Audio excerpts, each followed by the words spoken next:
Hello everyone, my name is Dat, a lecturer's candidate from International Business Faculty at the Banking Academy of Vietnam. With the support from my supervisor, Ms. Nguyễn Hồng Hạnh, today I will deliver a lecture on the module Custom Policies and Operations. This is one of many mandatory modules for students who are pursuing a bachelor degree in international business at the Banking Academy of Vietnam. And if you are watching this video, congratulations, because you have already got one step closer on the way to get a business degree at the Banking Academy of Vietnam. By the way, let me tell you something about the International Business Faculty. The faculty has 3 departments. First, international trade. Second, international investment. And third, the international trade finance. Each department has a group of modules, and the module we learned for today, Custom Policies and Operations, is one of the modules belong to the International Trade Department. About the module objectives. After finishing the module, you can understand the custom operations and some legal documents related to customs. And then you have gained the knowledge about custom, you can solve practical problems and be able to consult on custom policies. Now we start our lesson with Chapter 2, Overview of Custom Procedure. First, let me remind you again of the learning materials you should read for this chapter. First is the textbook Custom Policies and Operations, written by International Business Faculty. You should read Chapter 2 on this textbook. Second is a book called Giáo trình hải quan cơ bản from the Academy of Finance. You should read Chapter 2, 3, 4, 6, and 7 on this book. You also need to read the International Convention on the Simplification and Harmonization of Custom Procedures. In addition, you also need to read some legal documents. For example, the Custom Law 2014, some Decree number 8, Decree number 15, Decree number 59, Circular number 38, and Circular number 39. In the previous class, I already introduced some basic contents about custom procedures. For example, we have studied the definition of custom procedures, some terminologies about custom, and properties of custom procedures. Today, we will focus on Part 2, the legal foundation of custom procedure, and Part 3, main step of the process of custom procedures. Now, let's start with Part 2, legal foundation of custom procedure. As you know, custom procedures are regulated by the government, and these procedures are stipulated in details in legal documents. These documents are based on a number of legal foundations. They are national legal foundation and international legal foundation. Now I will divide the whiteboard into 2 parts, national and international.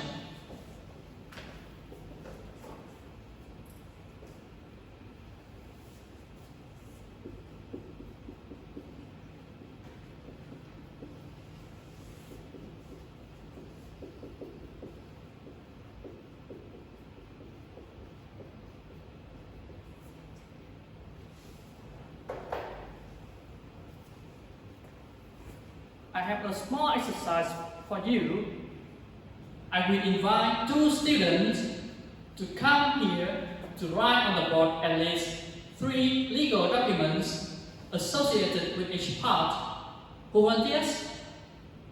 You please, and you please. During the time 2 students come to the board, write the legal documents, I have some questions for you guys. You please, I have a question. What's the question? Regarding the reference I have introduced at the beginning of the class, which reference do you feel that it is the most difficult? Well, I think that's the custom law of Vietnam because it's related to Vietnam. And I think that it has a lot of difficult terms, so I cannot understand it. Okay, so do you remember any terms on that law? Well, this code is written in English, and my English is not good, so I cannot remember any term to take it as an example for you.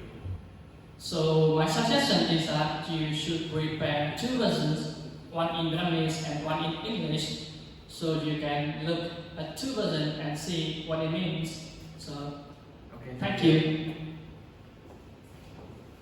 Now we can see on the board, the second student almost finished her answer. We check the answer from National Legal Foundation first. First is a lot of commerce.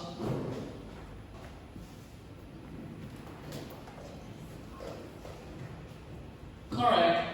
Second, law on customs 2014. Correct. The civil code law. Correct. How about the international World Customs Organization? Correct. ASEAN Agreement on Customs? Correct.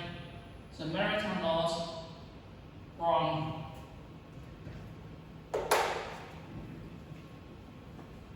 Now let's check the National Legal Foundation. The first student have done the exercise very well. Apart from the three National Legal Foundation, we have some decree and circular issued by the government, and you can see here the Criminal Code of Vietnam. In case if the boat owners violate the custom law, we need to refer this law. And we move on to the International Legal Foundation. We have convention establishing the Customs Cooperation Council (CCC), known as WCO, the ASEAN Agreement on Customs, United Nations Convention on the Law of the Sea. It is different to the maritime law, which is issued by Vietnam. And there is one very important legal document I mentioned here is the International Convention on the Simplification and Harmonization of Customs Procedure, or known as the Kyoto Convention. Why it is so important? In order to answer this question, we need to answer the following question first. I have 4 questions here. You have 4 minutes to read and answer this question. Start now. My suggestion is that you should open the textbook Custom Policy and Operation at page 48, so you can look for some information here. Time's up. We start with the first 2 questions. What is the Kyoto Convention, and when did Vietnam ratify the convention? Who can answer the question? You please. Question 1, International Conventions on the Simplification and Harmonization of Customs Procedures. Yes, correct. Very good. How about the question 2? It's in 2007. Excellent, thank you. Let me repeat again with her answer. The Kyoto Convention is an international convention on the simplification and harmonization of customs procedures. It is a blueprint for modern and efficient customs procedure. Now it has 121 members, including the US, UK, China, and EU, etc. So the number tells the importance of the Kyoto Convention. The Kyoto Convention was adopted in 1973 and then became effective in 1974. Later, in 1999, it was amended and known as the Revised Convention. And in 2007, Vietnam ratified the Revised Convention. That is the answer for question 2. Move on to the question 3. Why the Kyoto Convention is so important? Anyone can answer this? You please. I think the Kyoto Convention is very important because it not only harmonizes the difference among countries, it ensures appropriate standard customs procedure, but also facilitate international trade by simplifying custom procedures. Thank you, very good. I guess that you have read the textbook at home in advance, so your question is very good. So I can show here the purposes of the Kyoto Convention. The Kyoto Convention can address all the issues, so that's why it's very important to custom procedure in the world. So move on to the fourth question.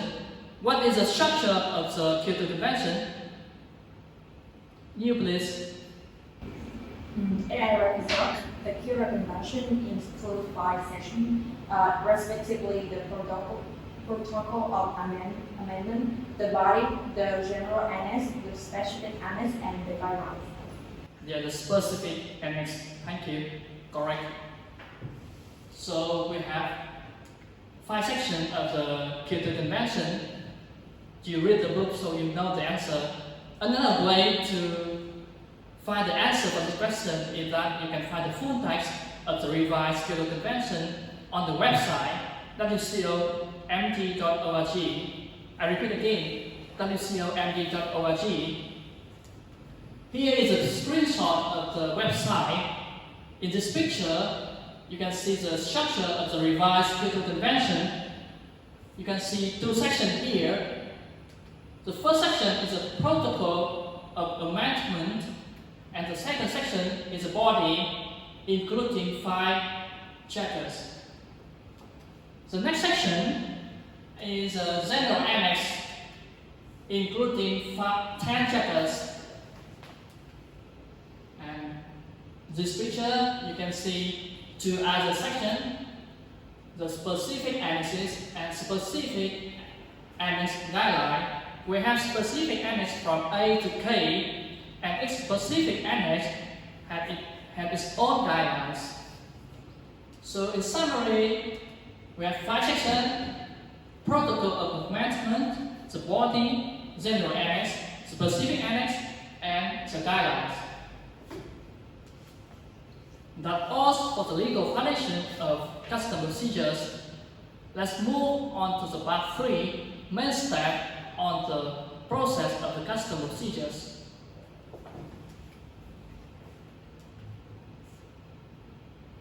First is the definition. Process of custom procedures is the order of work that custom officers and custom declarers must perform in accordance with the law on custom.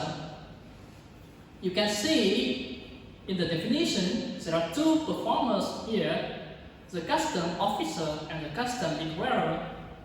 They have to perform some work in order to complete the custom procedures.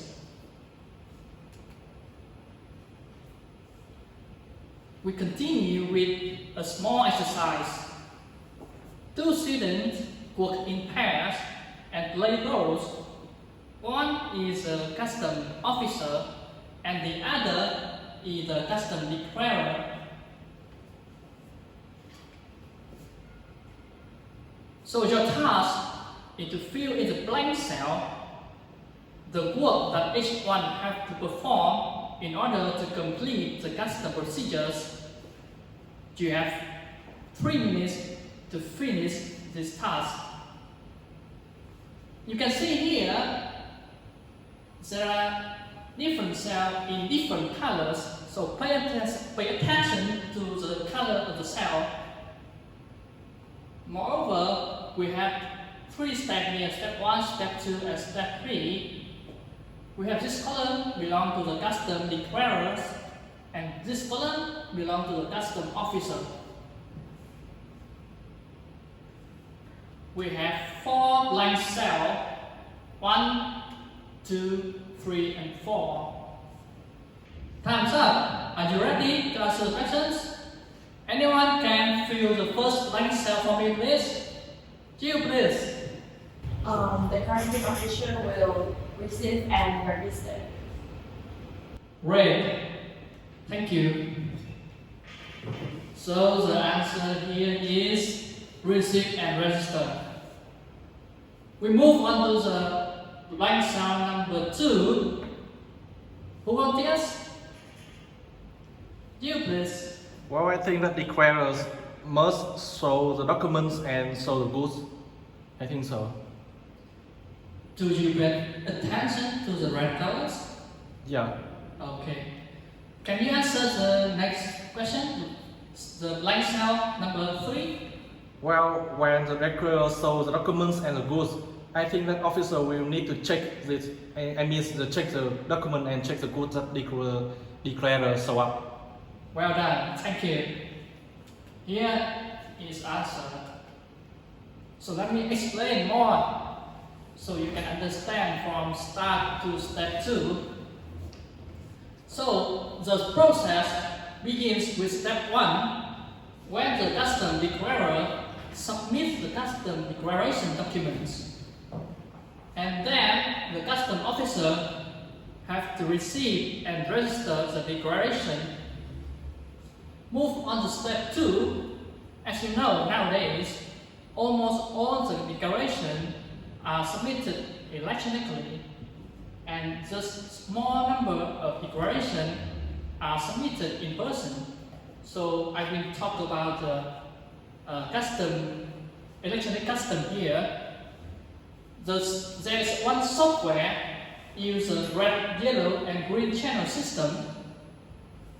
It will categorize the shipment into 3 channels: green channel here, yellow channel, and red channel.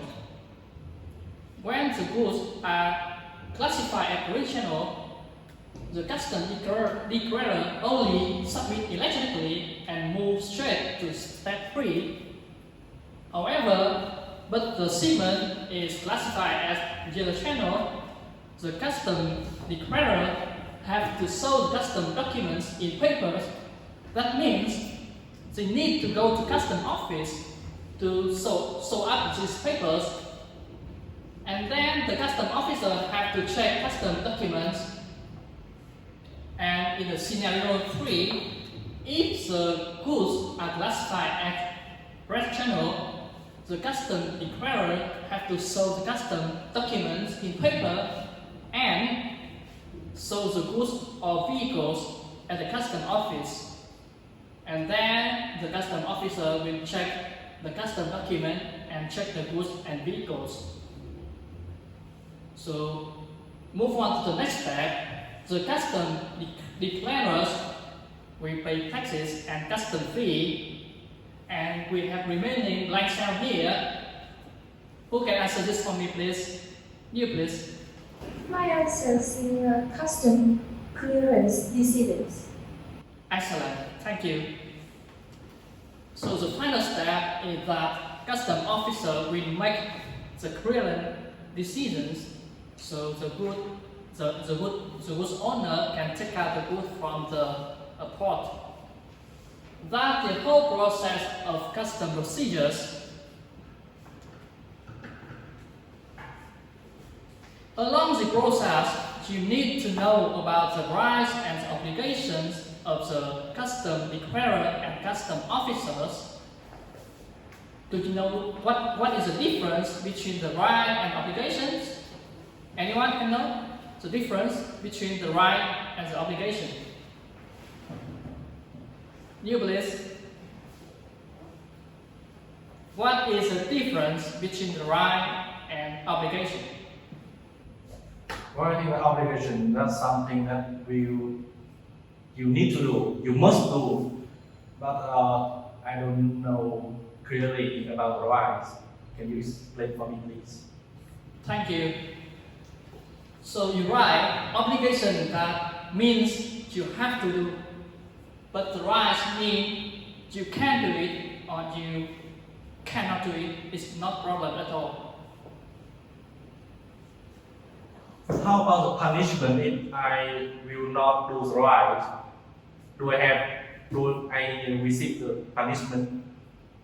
No, because the right, sit down and I will give you some example to demonstrate what is the difference between the right and the obligation so you can see clearly. So here I define example, your task is that you will determine which one is right and which one is obligation. You have 2 minutes to read the sentence and answer my questions.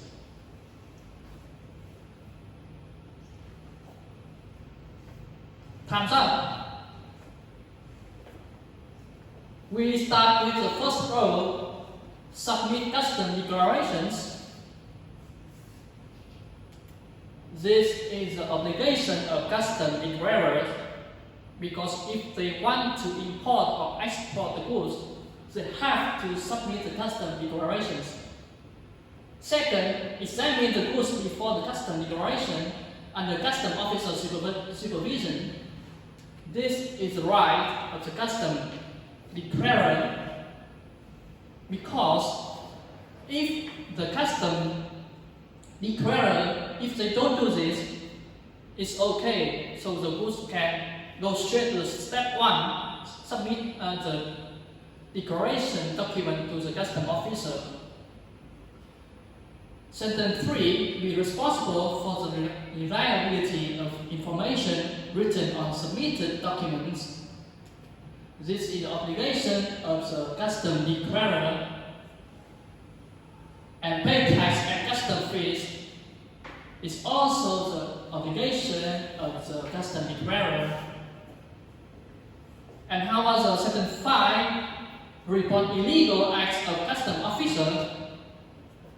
Anyone can answer this for me, please? It is the right or the obligations. You, please. For me, that is right. Why do you think that is right? Because I think we don't must to report something kind of illegal to the officer, but we have the right to do so. Yeah, correct. So that means if there is an illegal action from custom officer, the custom declarer can report it to the higher level, or they cannot do it. It's not problem at all. So we move to the right and the obligation of custom officers. I give 4 examples here. First, request custom declarer to provide relevant information. This is the right of the custom officer.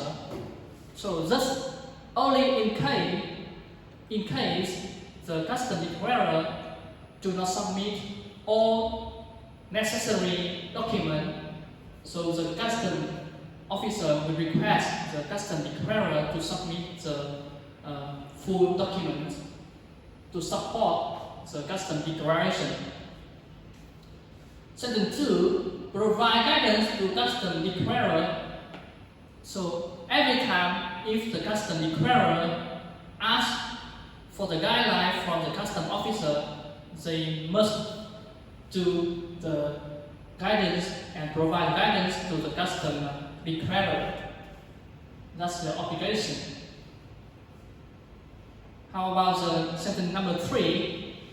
Comply with the custom law. Anyone can answer this for me? Is it right? You please? It's not so difficult, just common sense, you can answer this question. This is right. Number 3, comply with the custom law. It's a right or obligation. I think it's an obligation. Why do you think that?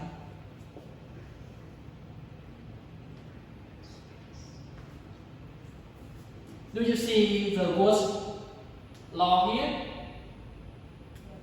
If it's a law, so we have to follow the law. That's right. So it's an obligation. So the fourth sentence takes the good samples with the participation of custom declarer. So this is an optional choice for the custom declarer. So that is it's an optional choice for custom declarer, but it's an obligation for the custom officers, because if they want to take the sample, they need the witness from the custom declarer. So from this example, I hope you can see the differences between the rights and the obligations, and in some practical situation, you can use it to use their right and fulfill your obligation. So now, in the conclusion of the lesson today, we have studied three parts. The first part is a legal foundation. We have known the international and the national legal foundation. And the second part, I have introduced the Kyoto Convention. Do you know what it is, when it is ratified, and the structure of the Kyoto Convention, as well as why we need to study the Kyoto Convention. And the final part, you already know how many steps on the process of the custom procedures. I hope this lesson will be helpful for you. Thank you for listening.